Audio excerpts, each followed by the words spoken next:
আমি আপনার সন্তানের মা হতে চলেছি। শায়ের সাহেব ক্লাস চলাকালীন সময়ে বেলা হেকাইডি থেকে তার চাচাতো ভাই সাইবান খান শায়েরকে মেসেজটি পাঠিয়ে মিটমিটি হাসলো। মজার বিষয় হলো তিনি তার কলেজে ইংরেজি টিচার এবং সে সময় তিনি বোর্ডের সামনে দাঁড়িয়ে ক্লাস নিচ্ছিলেন। এখন শুধু অপেক্ষা সামনের মানুষটি প্রতিক্রিয়া দেখার। 1 মিনিট, 2 মিনিট, 5 মিনিট অতিবাহিত হলো, কোনো উত্তর নেই। বেলা ভ্রু কুঁচকে আবারও ইনবক্স ঢুকলো, মেসেজটি সিন পর্যন্ত হয়নি। বিরক্ত হয়ে ঠোঁট বাঁকলো সে। এই মানুষটা কি মেয়েদের মেসেজ দেখে নাকি? বিড়বিড় করে বলে ফোনটা পাশে রাখতে যাবে, ঠিক তখনই টুং করে একটি নোটিফিকেশন ভেসে উঠল। বেলার চোখ দুটো চকচক করে উঠল। দ্রুত মেসেঞ্জার খুলতেই দেখা গেল মাত্র একটি উত্তর এসেছে। আপনি ভুল নাম্বারে মেসেজ দিয়েছেন। উত্তরটা পড়ে বেলা মুখ হা হয়ে গেল। এত বড় খবর শুনেও লোকটার মধ্যে কোনো বিস্ময় নেই। যে কেউ ক্লাসের নোট চলেছে। দুষ্টুমি চেপে রেখে আবার টাইপ করলো সে, না স্যার, আমি ভুল করিনি। আপনার সন্তানের বাবা আপনি। মেসেজ পাঠিয়ে হাসি চেপে ব্রেঞ্চের গড়াগড়ি খেতে লাগলো বেলা। তার এখন ভীষণ কৌতূহল। গম্ভীর স্বভাবে সাইবান খান সাহেবের ধৈর্য আর কতক্ষণ টিকে থাকে। ওর অবস্থা দেখে পাশে বসা ওর বান্ধবী ইলা বলল, যদি একবার ধরা পড়তে পারিস ভাই, আমার নাম ভুলেও বলবি না। ও যে আমার উৎসাহিত দিয়েছে। তোর কাঁচুমাচু মুখ দেখলে ধরা পড়বে নিশ্চিত। স্বাভাবিক থাকা শালিক। পরক্ষণ যখন মনে পড়লো সে বরাবর স্যার সম্বোধন করেছে মেসেজে, তখন নিজের মাথা নিজেই আলতো করে চাপ মারলো বেলা। মুখ বিস্তৃত করে বিড়বিড় করলো সে, ধুর, আমি তো একটা গাধা। এখন তো সাহেব স্যারে বুঝতে বাকি থাকার কথা নয় যে তাকে কলেজে কেউ একজন বিরক্ত করেছে। বাইরে কোনো মেয়ে হলে স্যার বলে সম্বোধন করা সম্ভাবনা খুবই কম। আর যদি সন্দেহ তীর তার দিকে ঘুরে যায় তাহলে সর্বনাশ। খান বংশের এই গম্ভীর ছেলেটা ছোটবেলা থেকেই তাকে হাতে নাতে ধরার অদ্ভুত ক্ষমতা রাখে। বেলা দ্রুত ইনবক্স ঢুকে মেসেজ আনসেন্ড করে কি না ভাবতে লাগলো, কিন্তু ততক্ষণে আবারও ফোনটা কেঁপে ওঠে। Sayar message screen. বেলার বুক ধক করে উঠল। দ্রুত ইনবক্সে যেতেই দেখা গেল নতুন একটি রিপ্লাই এসেছে। আপনি কে? মাত্র দুটি শব্দ, কিন্তু এই দুটি শব্দ পড়েই বেলার কপালে বিন্দু ঘাম জমে গেল। কারণ সে জানে সাইবান খান সায়র অযথা কারো সঙ্গে কথাবার্তা বাড়ানোর মানুষ নয়। তিনি যখন জানতে চেয়েছেন আপনি কে, তার মানে বিষয়টা তিনি গুরুত্ব সহকারে নিয়েছেন।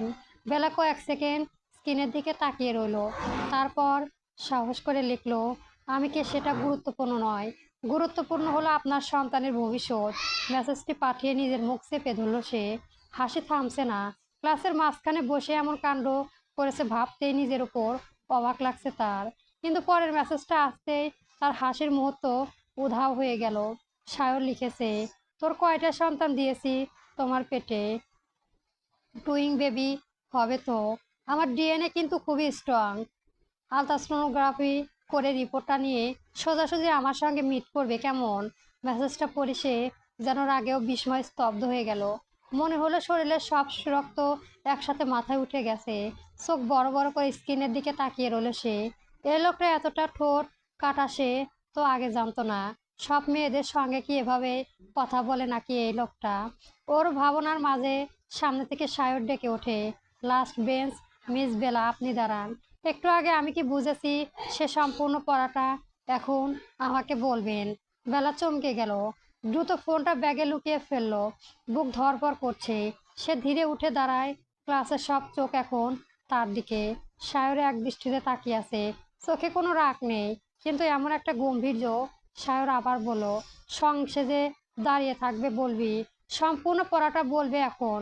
বেলা শুকনো গলায় বলল, স্যার, আমি আমি একটু। সায়র তীক্ষ্ণ দৃষ্টিতে তাকিয়ে বলে, যা বলার স্পষ্ট বলে বলুন মিস বেলা। সে হালকা মাথা নিচু করে বলল, আমি পড়া শুনেছিলাম কিন্তু ভালোভাবে বুঝিনি। সায়র অন্য শাড়ির একজন মেয়েকে জিজ্ঞেস করতেই মেয়েটা সম্পূর্ণ পড়া ভালোভাবে বলে ফেলল। সায়র এবার বেলার প্রাণে চেয়ে বলে, ও পারলে কি আপনি কেন বলতে পারছেন না? আমি 30 মিনিট ধরে দাঁড়িয়ে নিজের শক্তি খরচ করে চিল্লিয়ে পড়লাম সবাইকে, ক্লাসের সবাই যেখানে সহজ পড়াটা বলতে পারে সেখানে আপনি পড়ছেন না। পড়া না বুঝলে বুঝিয়ে দেব, কিন্তু ক্লাসে উপস্থিত থেকে অনুপস্থিত হওয়ার মতো থাকা, এটা বেশি বিপজ্জনক।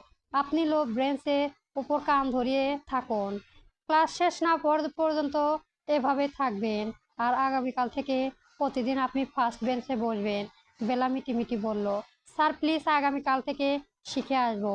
সায়ের হাতে ইশারায় বলল, স্টপ ইওর মাউথ। যা বলেছি তাই করবে। বেলার উপর না পেয়ে কান ধরে দাঁড়ায়।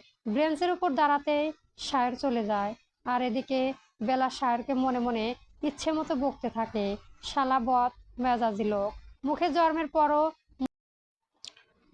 কানে ধরে ব্রেঞ্চের উপর দাঁড়িয়ে আছে বেলা। মুখটা এমনভাবে ফুলিয়ে রেখেছে যেন পৃথিবীর সবচেয়ে অত্যাচারী মানুষটা এইমাত্র তার সামনে দাঁড়িয়ে ক্লাস নিচ্ছে। আর সত্যি বলতে এই মুহূর্তে সাইবান খান সাহেবকে তার ঠিক সেটাই মনে হচ্ছে। এক হাতে মার্কার, অন্য হাতে বই নিয়ে স্বাভাবিক ভঙ্গিতে ক্লাস নিচ্ছে লোকটা, যেন কিছুই হয়নি, যেন কিছুক্ষণ আগে একটা মানুষকে পুরো ক্লাসের সামনে অপদস্থ করে রাখেনি। বেলার আগে রাগ জ্বলছে, মাঝে মাঝে ইচ্ছে করছে ব্রেঞ্চ থেকে লাফিয়ে নেমে গিয়ে বোর্ডের ডাস্টারটা ছুঁড়ে মারতে।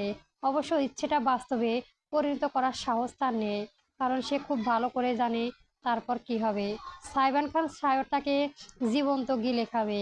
বেলাকে এই অবস্থা দেখে পুরো ক্লাসে চাপা হাসি রোল। ইরা বারবার চোখে ইশারায় শান্ত হতে বলেছে, কিন্তু বেলার মাথায় এখন একটাই চিন্তা, এই লোকটা সর্বনাশ কিভাবে করা যায়। ঘন্টার পর কয়েক ঘন্টা মিনিট আগে সাহেব পুরো ক্লাসের দিকে তাকিয়ে বলল, আজকের লেসন সবাই ভালোভাবে পড়ে আসবে। আগামীকাল যাকে জিজ্ঞেস করব যেন উত্তর দিতে পারে সবাই। কথাটা বলে বই নিয়ে বন্ধ করে সে তারপর একবারও বেলার দিকে না তাকিয়ে ক্লাসরুম থেকে বেরিয়ে গেল। এই বিষয়টাই সবচেয়ে বেশি খারাপ লাগলো বেলার। এতক্ষণ শাস্তি দিল, বকলো, অথচ যাওয়ার সময় একবার তাকিয়েও দেখলো না, যেন সে আদৌ গুরুত্বপূর্ণ কেউ না। সাহেব বের হতে বেলার কানের ওপর থেকে হাত সরিয়ে ধপাস করে ব্রেঞ্চে বসে পড়লো। কানে হাত দিয়ে কয়েকবার বালিশ কানে বিড়বিড় করলো, শালা হিটলার। ইরা আবার জিজ্ঞেস করলো, কাকে বলি? বেলা কপাল কুঁচকে বলল, যে আমাকে এতক্ষণ মুরগি বানিয়ে রাখলো তাকে। আসতে বল, কেউ শুনে ফেললে আবার শুনুক, ভয় পায় নাকি? কথাটা বলেও বেলা জানে ভয় সে একটু হলেও পায়, বিশেষ করে সাইবান খান সাহেবের সে শান্ত গম্ভীর মুখটাকে। রাগ করলে মানুষ চিৎকার করে, কিন্তু এই লোকটা চিৎকারও করে না, শুধু তাকায়, আর সেই তাকানোর বুক শুকিয়ে কাঠ হয়ে যায়। প্রসঙ্গ পাল্টে ইরা মজার ছলে বলল, কেমন লাগলো কানে ধরে দাঁড়াতে? মজা লাগছে, কাল আবার দাঁড়াবো। মিথ্যা কথা বলিস না। বেলা সিরিয়াস মুড নিয়ে বলল, আজকে বাসায় গিয়ে এই লোকটার নামে একটা গরু সাৎকার দেব। ইরা আবার হয়ে বলল, সাৎকার দেয় মানুষের মঙ্গলের জন্য, তাই তো দিব। আল্লাহ যেন লোকটাকে একটু বদ মেজাজ কমিয়ে হিটলার থেকে ভালো মানুষ করে দেয়। বেলার কথা শোনার পর হাসতে হাসতে ইরা বলল, যাই হোক, আর জীবনেও এমন মজা করিস না ভাই। স্যার তো তোর সাথে আমাকেও পৃথিবীর বাইরে ছুঁড়ে ফেলবে। ওর কথা বেলার কিছু বলল না, এতে সহজে সে সায়র নামক বেটাকে সে ছাড়বে না। গুছানোর সময় ফোনটা বের করে বলল, মেসেঞ্জার খুলে দেখলে এখন কোনো রিপ্লাই আসেনি। ভ্রু কুঁচকে গেল তার। এই লোকটা কি আবার ক্লাস নিতে ব্যস্ত? 2 মিনিট ভেবে আবার একটা মেসেজ পাঠালো, স্যার আপনি কি দায়িত্ব জ্ঞানহীন বাবা। মেসেজ পাঠিয়ে নিজেই হেসে ফেলল। তারপর আরেকটা পাঠায়, আপনার সন্তানের মা সারাদিন না খেয়ে আছে। তারপর আবার একটা মেসেজ লিখলো, সন্তানের মায়ের জন্য অন্তত দুধ ডিমের ব্যবস্থা করবেন। পরপর 4টি মেসেজ সেন্ড করে ফোনটা ব্যাগে ভরে রাখলো সে। সবার শেষে ব্যাগ কাঁধে নিয়ে ক্লাস থেকে বের হয়ে এলো ওরা দুজন। ঠিক তখনই পেছন থেকে গম্ভীর কণ্ঠে ভেসে এলো মিস বেলা। বেলার পা থেমে গেল, ইরার মুখও শুকিয়ে গেল। দুজনে একসাথে পেছনে ফিরল। সাহের করিডরে দাঁড়িয়ে আছে, হাতে কয়েকটা খাতা, মুখে সেই চিরচেনা গম্ভীর্য। একটু আসেন। বেলার বুক ধক করে উঠল। ফেক আইডির ব্যাপারটা কি ধরে ফেলেছে? মাথার ভেতরে মুহূর্তে হাজারটা চিন্তা ঘুরে গেল, তবু যতটা সম্ভব স্বাভাবিক মুখ করে সামনে গিয়ে দাঁড়ালো। জি স্যার। সায়র কয়েক মুহূর্ত তার দিকে তাকিয়ে রইল, তারপর বলল, তুই ইচ্ছে করে পড়াশোনা নষ্ট করছিস কেন? প্রশ্নটা শুনে বেলা অবাক হয়ে গেল। সে ভেবেছিল অন্য কিছু বলবে। বেলা কিছু না জানা ভান করে বলে, মানে কি বলছেন এসব? প্রতিদিন ক্লাসে অন্যমনস্ক থাকিস কেন? সমস্যা কি তোর বল? থাকি না তো থাকছিস। বেলা ঠোঁট বাঁকিয়ে বলে, আমি পড়া বুঝিনি। বুঝিনি নাকি মনোযোগ দেসনি? আর বাসায় কখনো বলেছি যে পড়া বুঝি না? বা আমাকে একটু বুঝিয়ে দে। বেলা চুপচাপ দাঁড়িয়ে আছে। তুই ছোটবেলা থেকে যেমন ছিলি এখনো তেমনই আছিস স্টপিট। বেলা ভ্রু কুঁচকে বলে, আমি আবার কি করলাম?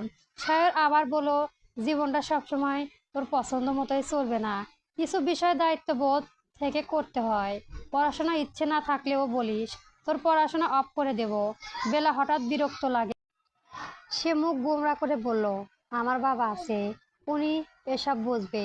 আমার পড়াশোনা চলবে কিনা আপনার উপদেশ প্রয়োজন নেই। ইরা দূরে দাঁড়িয়ে চোখ বড় বড় করে তাকিয়ে আছে। সে নিশ্চিত এখন ঝড় আসবে। পেলার কথা সায়র রাগ করলো না, শুধু গম্ভীর মুখ করে ওর চোখে তাকিয়ে রইল। সে দৃষ্টিতে অদ্ভুত, বকা দেয় না, চিৎকার করে না, তবুও মানুষকে অস্বস্তিতে ফেলে দেয়। কয়েক সেকেন্ড পর সায়র ধীরে বলল, হাঁ চাচ্ছই, তোকে লাই দিয়েই মাথায় তুলেছে। আদরে আদরে বাদর বনে যাচ্ছিস দিন দিন। বেলা আশ্চর্য হয়ে বলল, আমি বাদর? তা নয়তো কি? আর আগামীকাল থেকে মোবাইল যেন কলেজে আনতে না দেখি। আমি যদি এইবার বুঝি আছাড় মেরে ভাঙবো তোর ফোন। কথাটা মস্তিষ্কে গেঁথে নে ভালোভাবে। বেলা ভয়ে বলল, জি আচ্ছা। সায়র আর এক মুহূর্তেও দাঁড়ালো না, গটগট পায়ে ত্যাগ করলো স্থান। সায়র চলে যেতে ইরা সঙ্গে সঙ্গে দৌড়ে এসে জিজ্ঞেস করে, কি বললো স্যার? উপদেশ দিল। বুঝতে পারিন তো ফেক আইডির বিষয়ে না? একটা কাছে অন্য এক নারীর উপস্থিত মেনে নিতে কষ্ট হচ্ছে বেলার। পুরুষটি যত্নশীল আচরণ আর মেয়েটির মুখের হাসি তার বুকের ভেতর অদ্ভুত যন্ত্রণা ছড়িয়ে দিচ্ছে। সেই দৃশ্য বেলার হৃদয়টা নিঃশব্দে ভেঙে গেল। সেই দৃশ্য আবার তার প্রিয় কাঠগোলাপ ফুলের কাছে। কাঠগোলাপের গাছটা বেশ খুব প্রিয়। একসময় সে চারা চারাগুলো সায়রের এনে দিয়েছিল ও জন্মদিনে উপহার হিসেবে। আর সেই গাছের পাশে অন্য এক মেয়ের সঙ্গে সায়রকে দেখে রাগে অভিমানে ফেটে পড়ে বেলা। সায়রকে সে দু চোখে দেখতে পারে না ঠিকই, কিন্তু অন্য নারীর সাথে সায়রকেও সহ্য করতে পারে না সে। নিজের এলোমেলো অবস্থা সামলে ওদের সামনে গিয়ে চিৎকার করে ওঠে, এখানে কি হচ্ছে? এটা পার্ক নয়, এটা বাগান। আর সায়র ভ্রু কুঁচকে তাকায়, এমন বিধ্বস্ত লাগছে কেন ওকে? ধমক দিতে গিয়েও দেয় না। জোরে জোরে শ্বাস টানছে বেলা, দৃষ্টি তার সায়রের দিকে, যেন এক্ষুনি টুপ করে গিলে ফেলবে। সায়র গম্ভীর কণ্ঠে বলে, বেয়াদবি করছিস কেন? আমি বেয়াদব তাই? মুখে মুখে তর্ক করাটাই যেন এই মেয়ের স্বভাব। সচরাচর কেউ সায়রের মুখের উপর ওইভাবে কথা বলার সাহস করে না, কিন্তু এই মেয়ের মধ্যে ভয়ের টিকিটিও নেই, খুঁজে পাওয়া যায় না। মাঝে মাঝে মনে চায় কাঁধে তুলে আছাড় মারতে মেয়েটাকে। দাঁতে দাঁত চেপে বলে সায়র বলে, চাপকে তোর গাল লাল করে দেবো বেয়াদ। আমার গাল কি এতই সস্তা যে কেউ এসে আমাকে থাপ্পড়ে চলে যাবে? রূপসা উপস্থিত নিয়ন্ত্রণে আনতে বলে, আরে বেলা কেমন আছো? বেলা রাগান্বিত স্বরে বলে, তোমাকে বলতে হবে কেমন আছি। রূপসা আশ্চর্য বনে বলে, এভাবে কথা বলছো কেন? তো কিভাবে কথা বলবো? সার ধমকে বলে, বেয়াদব, ঠিক করে কথা বল। রূপসা তোর থেকে বড়। নাক ফুলিয়ে দিয়ে কটমট করে বলে, তোর বড় হয়েছে বলে এখন ওর পা ধুয়ে পানি খাবো? সারাক্ষণ আমাকে ধমকানোর সুযোগ খুঁজতে থাকে, তাই না? বলতে বলতে ফুপিয়ে কেঁদে ওঠে। কলেজের রাগটা এখন উল্টে উঠেছে বেলার। মন চাচ্ছে সায়র আর রূপসার দুটোই চুল টেনে ছিঁড়তে। রূপসার দিকে কঠোর মুখে তাকিয়ে বেলা বলে, আমাদের বাড়িতে এসেছো কেন? তোর বাড়ি নেই? 2 দিন পর আমাদের বাড়িতেই আসো না? এসে সায়র ভাইয়ের সাথে চিপকে থাকে। এসবই লুটোপুটি কাহিনী আমাদের বাসায় চলে না, এই আমি বলে দিলাম। ওর পুরো বাক্য শেষ করার আগেই সায়র বলে ওঠে, এটা আমারও বাড়িও, 100 বার আসবো, তাতে তোর কি? অভিমানে বুক ভারী হয়ে ওঠে বেলা। নাক ফুলিয়ে কয়েক মুহূর্ত তাকিয়ে থাকে সায়রের মুখপ্রাণে। রূপসার রাগ এবার আকাশ ছুঁই ছুঁই। বাড়িতে এসে বলে খোটা দেবে। ও কি বাড়ি গাড়ি অভাব আছে নাকি? বেলাকে কিছু বলতে যাবে, সায়র হাত উঁচু করে থামিয়ে দেয়। বেলার চোখে পানি মুছতে মুছতে চলে যাওয়ার উদ্দেশ্যে পেছনে ঘুরে। তখনই নজর পড়ে কাঠগোলাপ গাছের গোড়ায় কাদামাটির দিকে। মুহূর্তে এক মুঠো মাটি তুলে শাহের দিকে ছুঁড়ে মারে। শার্টে গিয়ে পড়ে কাদামাটি আর ঠোঁট বাঁকিয়ে বলে যায়, হিটলার বেটা। এই কথাটা বলেই বেলায় এক দৌড়ে চলে যায়। শাহের বেলা যাওয়ার দিকে কটমট চোখে তাকিয়ে ওর পিছু দৌড়ে ছুটে চিৎকার করে বলে, ইডিয়েট, আজকে তোর খবর আছে, দেখি তোকে কে আমার হাত থেকে বাঁচায়। গল্পটি কেমন হয়েছে অবশ্যই জানাবেন এবং পরবর্তী গল্প পাওয়ার জন্য আমার চ্যানেলটি অবশ্যই সাবস্ক্রাইব করবেন। ধন্যবাদ।